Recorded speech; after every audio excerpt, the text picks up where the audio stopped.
Mga ka-GTV, happy Wednesday sa inyo. Eto at nabiyahe na naman tayo pa uwi.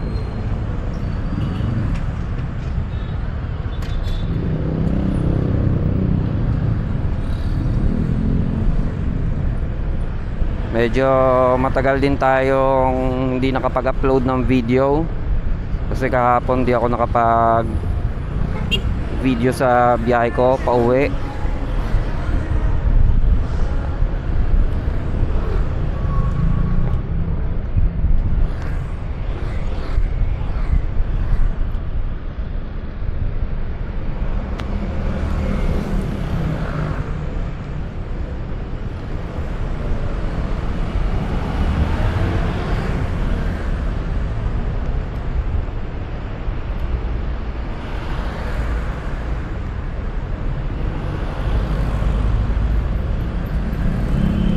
Naalala ko nga pala, may isang nag-comment tungkol sa headlight ng ating Fortress 160.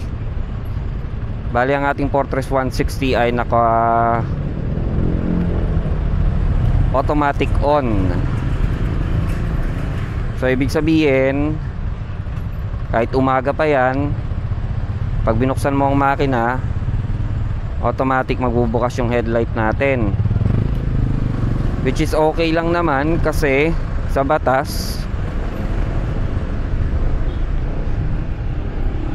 ang required nila is kailangan naka-on pa rin yung headlight mo.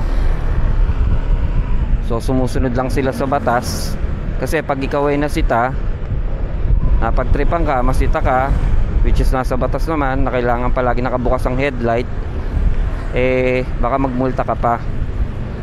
Kaya mas okay na rin na walang switch yung ating headlight. Pero sa ibang motor, oo, merong switch yung mga headlight, pwedeng patayin. Pero for me personally, mas gusto ko yung naka auto on na lang para iwas sita pagka may mga checkpoint.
Ano pa ba ang pwede natin pag-usapan?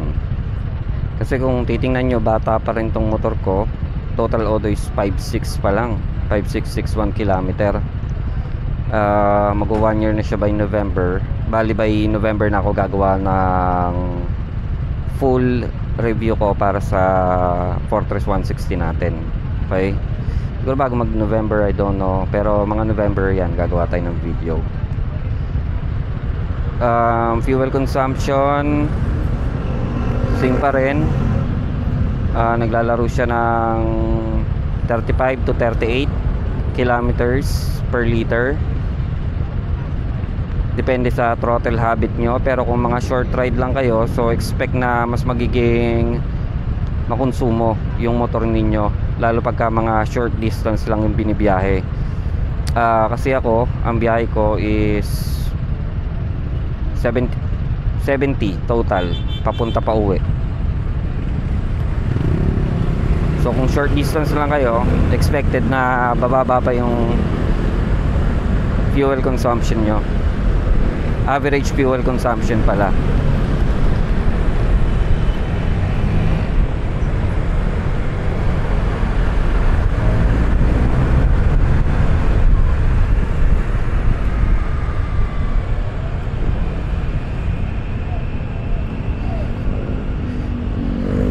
Sa mga may Fortress 160 dyan, may nakapag-try na bang magpalit ng shock sa likod?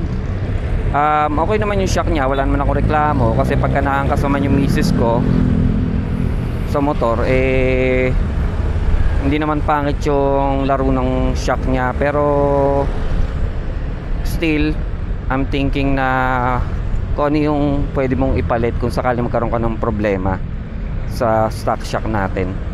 Pero I think tatagal naman ng stock shock nito. Siguro pang forma na lang kung magpaplano ka magpalit ng shock.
Baba ng ano nyo, ADB 160 nyo, palit shock mababa.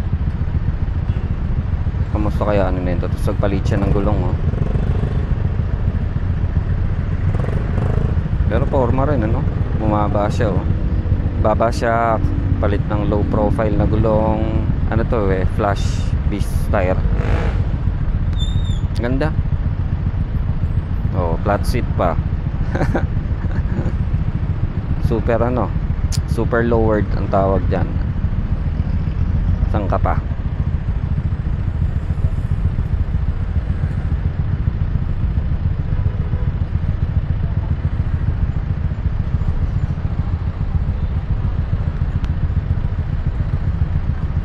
Siguro hanggang dito na lang muna mga ka-GTV. Putulin ko na rin muna tong video. Pero kung may maganda tayong footage later, tutuloy ko yung video. So ride safe palagi and peace out.